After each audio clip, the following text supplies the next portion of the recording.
नमस्कार दोस्तों, मैं हूं सत्यव्रत सॉन्ग राइटर। हमारे गाना लिखो चैनल में सभी सिंगर और सभी दोस्तों का स्वागत है।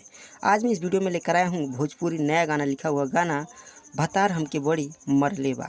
तो चलिए इस गाने को मैं आपको गाकर सुना दूं किस प्रकार से गाना पड़ेगा। अगर आप एक सिंगर हैं तो मेरे इस लिखे हुए गाने को आप फ्री में गा सकते हैं किसी भी रिकॉर्डिंग स्टूडियो में ले जाकर। तो चलिए वीडियो को स्टार्ट करते हैं। अभी तक मेरे चैनल को सब्सक्राइब नहीं किया तो सब्सक्राइब करके बगल में बेल आइकन घंटी दबाइए ऐसे इंटरेस्टिंग वीडियो आगे पाने के लिए। जैसा कि दोस्तों मुखड़ा में लिखा गया है, भतार हमके बड़ी मरले बा, चोली करा कर हमर फरले बा, भतार हमके बड़ी मरले बा।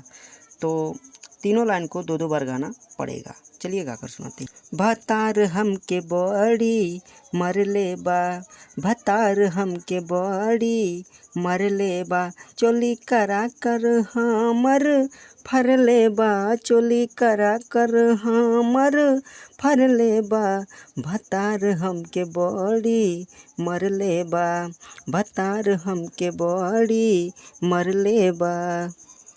तो चलिए दोस्तों पहले अंतरे की तरफ बढ़ते। पहले अंतरे में लिखा गया है, बाजारी के एगो लइका से रहली हम फसल हो, ओकरे से बात करत बलमा, आज हमरा के लिहले पकड़ हो। यहाँ तक दो बार गाना पड़ेगा।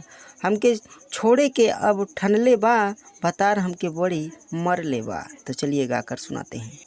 बाजारी के एगो लइका से रहली हम फसल हो, ओकर से बात करत बलमा, आज हमारा के लिहले पकड़ हो। बाजारी के एगो लइका से रहली हम फसल हो, ओकर से बात करत बलमा, आज हमरा के लिहले पकड़ हो। हमके छोड़े के अब ठनले बा, हमके छोड़े के अब ठनले बा, भतार हमके बड़ी मरले बा, भतार हमके बड़ी मरले बा। दोस्तों दूसरे अंतरे में लिखा गया है, बहुत ही तेज कमरिया हमर दुखाता हो, रात के मारल सखी दिन में बुझाता हो। यहाँ तक दो बार गाना पड़ेगा। तो से बोलम नहीं कहले बा, भतार हमके बड़ी मरले बा। बहुत ही तेज कमरिया हमार दुखाता हो, रात के मारल सखी दिन में बहुत ही ज़्यादा बुझाता हो।